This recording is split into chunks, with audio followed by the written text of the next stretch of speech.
Welcome back, Mr. Goodberry. The First Star Logistics studio is fully equipped and ready to record.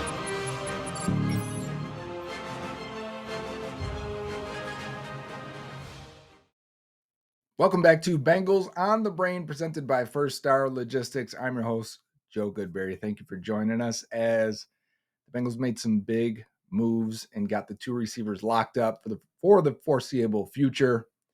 Before we talk about that, I just want to remind you that we are a month away, just a month and a week away from the NFL draft, which means as we do our prep, First Star is doing their prep, getting ready for the First Star Logistics annual draft party, which will happen on day 2 of the draft. It'll be at the Handlebar, the bar restaurant section of the Great American Ballpark, the Red Stadium. If you can attend that, if it's like last year or 2 years ago, we had a tremendous time. Last year was all online, but 2 years ago, awesome time, same place.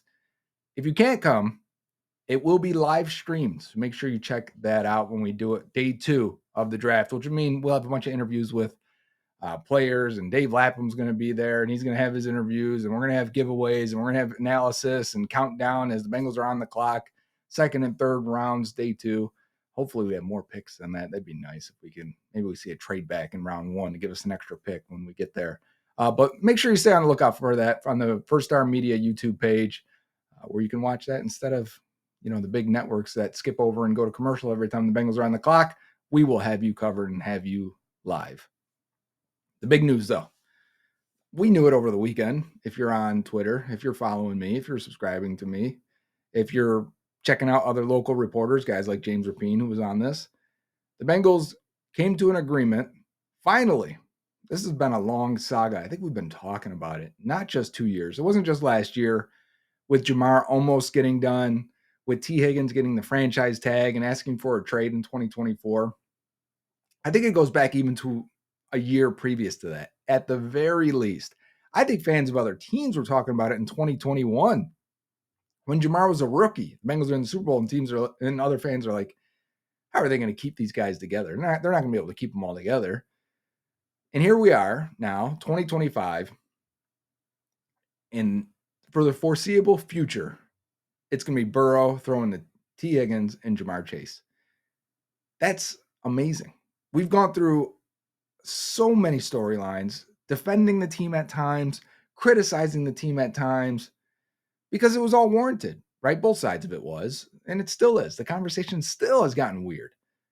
But we should start with, I guess, covering the news. If you haven't seen it at this point, you've seen it. But Tee Higgins, 4 years, $115 million. That's going to be a $28.75 million per year. Remember, that's not the cap hit. We will talk about that because that is a big storyline that I want to make sure we understand. We did a cash versus cap video before. We're going to do a little bit more of it on today's episode, just so we understand what we're looking at. We don't have the contract details yet, but reporters like Jordan Schultz, who was clearly there, I mean, he was with them when they signed this and when they agreed to it. I shouldn't say signed because they haven't signed yet. Tuesday, though, the day of this recording, they will be in Cincinnati. I assume they're signing it then and then having their press conference. But he said that there are a lot of incentives in this deal for Tee Higgins based on catches, yards, Pro Bowls, probably even playing time because he has missed so much time in his career, that if he hits these markers, if he hits 1,300 yards, I don't know the numbers, I'm just saying, incentives, if he hits 1,300 yards, maybe 12 touchdowns, maybe makes a Pro Bowl, he's got an extra few $1 million on there. And that would be great. If he does those things, I'll gladly pay for that. Not that it's actually coming out of my pocket, but as someone who thinks about building a team, I think you guys understand what I'm saying and you agree with me there. If you perform there, I got no problem with the team giving Tee Higgins extra money. It's the largest wide receiver 2 contract ever given out. Significant. The most significant thing about the Tee Higgins deal is that he took a little bit less than what he could have gotten out there, right? If he was a free agent, if you played hardball the entire time, he would have walked out the door and hit free agency and made $33, $34, $35 million a year. No doubt in my mind. So T wanted to be here. The team wanted him here. Joe wanted him here. It all worked out. And it was slower than we wanted it to be. But in the end, it got done. And for the next 4 years, 4-year deal, I thought it might have been a 3. For the next 4 years, we'll see him in a Bengals uniform. And if he keeps the current pace he's on and finishes that, he would be number 3 in Bengals receiving list, only behind Chad Johnson and AJ Green. Now, Jamar Chase is ahead of him now and would probably continue ahead, so T would probably be number 4. But we're talking about a top 5 potential receiver in Bengals history. Adjust for era, and they're passing more, and yardage is more and more, and they're playing more games, however you want to do it. But that's how you get into the Ring of Honor. You play in Cincinnati for 9 years. You end up top 5 receiving all time. You go to a Super Bowl with them. Hopefully we win one. You have great playoff performances and Super Bowl performances. T. Higgins, if I was advising a lot of these players that are maybe on the edge, taking a couple million more from another team or getting your way out, or building something with one franchise and getting on the Ring of Honor one day and never buying a drink again in Cincinnati. It's a phrase more than actually buying drinks, but he wouldn't have to worry about it in this city, in this town forever. That's valuable. That's worth something. That's your legacy, especially for a guy that's unlikely to be a Hall of Fame type player. I was even asked this on Twitter, of the 3, Burrow, Chase, and Higgins, what are the chances of Hall of Fame? Because I brought up Ring of Honor. I said, well, Higgins doesn't really have it, right? Doesn't have the Pro Bowl, doesn't have all pros, things like that. But in terms of your franchise, he can be remembered for a long time. And then I said that was the biggest thing. The actual biggest thing, what means more for the long term as a Bengals fan and in the franchise, the Bengals gave the first 2 years of T. Higgins' contract guaranteed. Only person they've ever done that for was Joe Burrow and then Jamar Chase, T. Higgins. That is a step up from what they've ever done. That puts them in the new territory. That's a new ballpark. You don't think the rest of the league notices? You don't think agents notice that? They do. That'll get them to perk up. Oh, the Bengals are playing ball. The Bengals are negotiating like it's 2025. They're giving out contracts in modern football. Now, if you call about my client in free agency next year, because it's too late now, you should have did this before. You might have had agents calling you because they want to play there. But you do that, and then in the future, agents will be like, yeah, we'll go to Cincinnati. We'll talk to Cincinnati. We'll take their calls because they're actually going to give us a contract that's fair and a contract that's comparable to what other teams are doing, which is what's important. You want to make a competitive roster. You want to be able to compete with the best teams in the league and get the best players. This is a good sign that the Bengals are ready to modernize. But the downside, if there is a downside, it shouldn't be a downside. But a guy like Trey Hendrickson sees that and goes, well, I want that as well. The next level guys will want that as well, right? Yeah, I'll be very interested to see how that plays out. I'll be very interested in the contract details as a whole. I don't think we'll have them yet, even at the time of this video. Did they add a void year at the end to reduce T. Higgins' cap hit so it's not $28 million? We'll talk about cap in a second. I want to move on to Jamar Chase, but the structure of these deals will be important and interesting to me. Probably even talk about them on Friday if we have that information by then. And then we're right back pretty much at that point into draft prospects. But then Jamar Chase. They got to the finish line last year, couldn't cross it. So, of course, I was a little bit nervous this time. But again, Jordan Schultz, who was there, talked about Rocky Arsenault, the agent, the shared agent of these two players, saying, we were never going to get one deal done. It was always going to be 2 or nothing. And that leads me to believe, and I thought this already, but it confirms that Jamar Chase used his leverage to ensure that T. Higgins got paid, to ensure probably that he got 2 years guaranteed here. And that's awesome. And that's what high leverage players can do for everyone else and help the other guys out to get those contracts they're looking for from a team like the Bengals that haven't done that. So good for Chase to be the one to help out T. Higgins there and make sure it got done. And shout out to Rocky Arsenault too, as well, the guy that negotiated these deals. I mean, to get them both done. The thing with Jamar is you already had the 5th year. So that was 21 and some change. He gets a 4-year, $161 million deal. That's $40.25 million per year. That drops with the 5th year option to actually 36 and some change, 36.5 million per year. If they'd have done it last year, you could have dropped that average, even at 40 million, down to about 32 million, 33 million per year. That's why getting it done early matters. you want to spread that money out as long as possible, it's still a fine deal. 36 and some change is fine with me because you have that 5th-year option. Still makes him the highest paid receiver in the league, makes him the highest paid non-quarterback in the league. It's a big contract, and the Bengals gave it out again. They've given out multiple times the biggest quarterback contract in the league. They've given up the biggest non-quarterback contract in the league to Jamar Chase, the biggest wide receiver 2 contract in the league to Tee Higgins. And why does it matter? They're spending money. We always need this team to spend money. It's always it's that voice in the back of your head whenever you're trying to, whether you're dreaming about what they can do in the offseason, whether you're looking at other players and you go, man, I'd love the Bengals to sign that guy or trade for that guy. Whether you're if you're analyzing, if you're projecting, if you're writing articles, if you're just a guy that's just dreaming about it, it's always in the back of your head that, you know what, but they won't spend that money. They won't do that. And now this doesn't guarantee that they don't tighten the purse strings later. They didn't go all out in free agency the way they could have. But it is a sign that they will pay. It's a message to the rest of the league that they will pay, that they will structure contracts in a modern way. And that's only good things. That only resonates with everyone outside of the locker room and within the locker room. So many of the vibes were off last year in camp early in the season. Jamar Chase was pissed. You don't think Joe Burrow was mad? You don't think Tee Higgins was upset? You don't think Trey Hendrickson, who asked for a trade last year, was upset? Your best players can't be upset. And then the other guys that are working towards eventually getting paid as well, now they don't believe they're going to get paid? How much motivation is there? Now, we should all be motivated, but we all go to work. We're all motivated by that raise. We're all motivated by that bonus. We're all motivated by elevating in the company or getting better, or getting a promotion.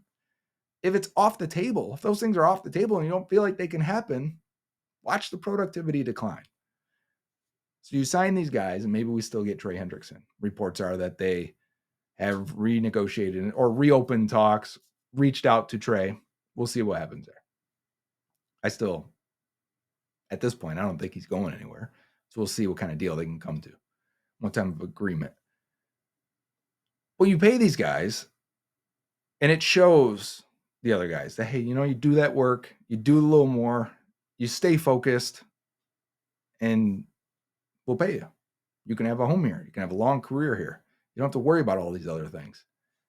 And that's a good thing. Again, should they have done it earlier? Of course, they would have saved themselves money. They'd have $10 million extra to go spend right now on Brandon Scherf at right guard. But they didn't. They waited. They messed around too much. It's something they can correct in the future. You plan on having players you can extend in the future. I know there's no one else on the roster right now, but that shouldn't always be the case if you're competing. Maybe guys you draft this year, in 2 years, you're looking to extend them. In 3 years, you're looking to extend them. You need to do it early, and you need to save yourself some money if you plan on building a roster and a championship roster. So it's something you can learn from. Now, on the other hand, and you've got these guys, and you're happy with it. People are already asking, how do you grade this offseason now? They got 2 contracts done that a lot of people didn't know if they would get done. Well, to me, it's still just a B-. No, I'm sorry. I was thinking if they re-signed Trey as well to B-. Currently, it's just a C. You did pretty much the minimum, a passing minimum, which someone may say is a D+, but if you get a D in my house, that's not good. Like, you may say it's passing. We don't want D's in my house. I hope you guys feel the same way at yours. But so I'm going C because I think you're more stout and more physical against the run with TJ Slayton. But are you better on defense? Are you better than where you were the last? See, and I don't just look at last year. Are you better than the last 4 years where you went to a Super Bowl run, AFC Championship? Are you like that? Or are you still missing a Jesse Bates at free safety? You don't have that Sam Hubbard. You don't have that DJ Reader. Even if Slayton's good, is he DJ Reader? Do you have a third defensive tackle like you had in Larry Ogunjobi? Do you have a Chidobe Awuzie at corner? Do you have a Von Bell as the other safety? Do you have a Jermaine Pratt as linebacker 2. We don't know what's going on with Pratt. Even this version is not what Pratt was 2 and 3 years ago. Do you have Mike Hilton in the slot? Did I say that? I don't think I did. Do you have Mike Hilton in the slot? He's still out there. Let's find out. You have different parts. You have a lot of people on defense that need to take a step. Joseph Osai needs to take a step. Miles Murphy needs to take a step. McKinley Jackson, Chris Jenkins need to take steps. Dax Hill, DJ Turner, Cam Taylor-Britt, Jordan Battle. Geno Stone needs to play the way he finished the year. If you get those things, then yeah, that's a different story. And I expect them to add draft picks on the defensive side, of course. But as we sit today, is it better than it was? No, of course it's not.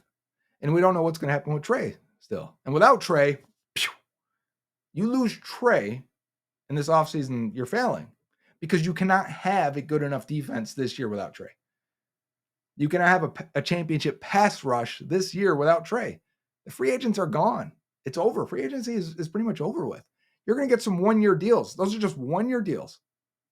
They can help your team right now, but they're not cornerstone pieces for the next few years. And there's definitely there's no Trey Hendrickson or even 3 guys that can add up to Trey Hendrickson left in free agency. So with each move, I feel like the grade would increase. What I mean is if they're a C right now, you get back Trey Hendrickson, I'll put you at a B-, because you've accomplished the big 3. That's important. And I think you got a little bit better in run defense. That's important. You kept Mike Gesicki. That's important. But are you better? Samaje Perine, better than what you had at running back 2 last year because you didn't have Zach Moss all year. Guard is still a major issue. You created a hole when you lost Alex Kappa. Kappa was good for the most part. He wasn't good last year. I'm thinking the last 3 years. For the most part, we would take that Alex Kappa if you can find that in free agency. You don't have that right now. So you got issues at both guards that need to be solidified, whether that's in free agency, like I said, Scherf, Will Hernandez, Dalton Reisner, and a draft pick. You need a lot there still. That's how you get Brandon Scherf as well. Now we're at a B+. No. Yes. No. You're at a B. You get me 2 guards. Now we're at a B+. Give me Dalton Reisner, Brandon Scherf, B+. Go get another pass rusher. Maybe you go sign Zadarius Smith for a 1-year deal, $5 million, whatever it is, 6, 7, 8 million, whatever the price may be. Give me another pass rusher. Now we're at A-. Go get Julian Blackmon at safety. Now we're at an A. Give me a linebacker if you're going to cut Jermaine Pratt. Maybe it's CJ Mosley. That's an A+. That's how you get to an A+ offseason. It's not just keeping your guys. It's adding to your roster. And it's not just adding. It's walking into the draft because the draft becomes paramount for this team now. Their success hinges on the draft from here on out. Every team needs a draft well. Don't get it wrong. But once you've reached this part, once you're paying veterans, think of the Super Bowl, the 2022 season, both of them, they paid a lot of veterans, right? All the names I mentioned, DJ Reader, Chidobe Awuzie, Mike Hilton, tag on Jesse Bates, BJ Hill, the linemen you all signed at the time, Joe Mixon, Tyler Boyd. When you're paying all of these guys, you need rookie contract production. Guys like Joe Burrow, Jamar Chase, Tee Higgins, Logan Wilson, Jermaine Pratt. You need this 2021 Jesse Bates still, last year of his deal, but yeah. You need to find those guys again at different positions. I need another Jesse Bates. Maybe he plays D tackle. I need another Tee Higgins, Jamar Chase. Maybe it's a corner and a defensive end. I need another Joe Burrow. Maybe he's a right guard. But do you know what I'm saying? You have to find that level of impact. Maybe it's like wins above replacement, whatever metric you're using in your brain to justify this. You need to find that in the draft. And it's easier to do that in the draft when you don't have glaring needs, wide receiver being one of them. Bengals don't have to worry about wide receiver no more. But guard is sitting there. Pass rusher at D tackle staying there. Defensive end is staring you in the face. Linebacker, potentially corner, potentially a safety, potentially even a running back 2 or a tight end. When you have all these needs there that you could still upgrade at, it makes it hard to go into the draft and not focus on those needs. That's what makes it tough. That's why you just can't sit in free agency and have these left open holes. What did we know they were going to draft last year? An offensive tackle, right tackle, right? And that's with them draft or assigning Trent Brown. Had they have gotten there and they're like, you know what? No one's there. We're going to take the next position. We're going to take Quinion Mitchell instead. It's understandable because you signed Trent Brown. Now, luckily, they did get Mims, a guy they wanted, and Mims was able to step in after Brown went down because players will get injured. Are you okay with the depth at some of these positions? Are you okay with Josh Newton starting? Maybe. Are you okay with Dejon Anthony starting at safety? Maybe. We don't know. Are you okay with Chris Jenkins needing to start at defensive tackle? Maybe. Miles Murphy, Cedric Johnson. See, I want more than that. I want to make it so you're not relying on those guys, but if they're good, they will play. If they're good, they make your roster better. So I wanted to give you those first 15 minutes here where we're celebrating this team right now because you did good things. I am excited to watch this awesome offense, especially with those three, and then Chase Brown and Mike Gesicki. I don't want to not include them. This offense should be fun. They shouldn't have to worry about receiver for 2 years at least. And so Yoshi is off his 4-year deal and can go somewhere else, and maybe he gets a bigger role later. That's great news. I get to watch Joe Burrow do magic and then throw to these guys. That's fun. That's exciting. That's good. Are they better, though, because they did that? No, of course not. We did a whole show last week on Duke Tobin. I don't want to pay more for the same players, play the same team. We have needs we need to fill. We do. And the clock's ticking. You got to sign a guard. There's some value free agents that are being picked up right now that you need to be in on. You need to keep Trey Hendrickson because I'm still thinking 2025 Super Bowl. That should be the goal. And it can't be without Trey. Rookies are not going to fill it. If you're saying, well, you want to get a first round pick in my draft, look at how many rookies make an impact, a positive impact consistently. It doesn't happen that often. You want them to play well. It's a good sign for their future, but to be consistent players, it doesn't happen that often. You need it though. So it's a hard thing to say because I like the Eagles with Quinion Mitchell and Cooper DeJean. You need the rookies to play cheap labor, but also studs right away. You can land on that. You're in great shape. Maybe that's a guard for the Bengals. Maybe that's 2 guards for the Bengals. Now you're in good shape. Doesn't happen that often. So you can't rely on it. Now, if they're really good, they'll find their way on the field like the Eagles did. Both guys ended up starting because they're that good. That's the position you want to be in. So as we talk about cap space a little bit, and how much cap space do they have to go out and get these free agents to solidify this roster? I can't tell you exactly yet. We don't have the numbers yet. Again, $40 million for Jamar Chase does not mean his cap hit is $40 million. And again, I said the new average is 36 and some change. For Tee Higgins, 28.75 is not his cap hit. Cap hits are usually lower year one and grow throughout the life of their contract as the cap goes up every year. You try to mirror it or get close to it and fit it in like a puzzle. I'm expecting they created $15 to $20 million by extending these guys. There's your money to go spend. They had a little bit still. They might have $30 million right now to play with, is my expectation. We'll know for sure in the future here. Maybe even by the time this is recording, hopefully. And then I can update this on Friday. But now you have a good idea of what you can have. And maybe some of that goes to Trey this year. Maybe another $7 million goes to Trey this year to up his cap hit from 18 to 25. You give him a chunk of cash. We'll also have a good idea of how much cash they have to spend as well. But from there, you go get Brandon Scherf. You go get a linebacker that can play for you. You go get another, maybe Calais Campbell that can play D and rush the passer from inside. You go get a safety, Julian Blackmon, that can start. Justin Simmons that can start for you if you want to move on from Geno Stone. Von Miller at the end. You want a guy that can, I think Carl Lawson could do this as well. He was always a technician that can help Joseph Ossai and Miles Murphy on their moves. Vaughn Miller. Go get 2 guards. Go get Brandon Scherf, Dalton Reisner, Will Hernandez. Jedrick Wills, put him at guard. Revive his career the same way Mekhi Becton did. That's how you build your roster.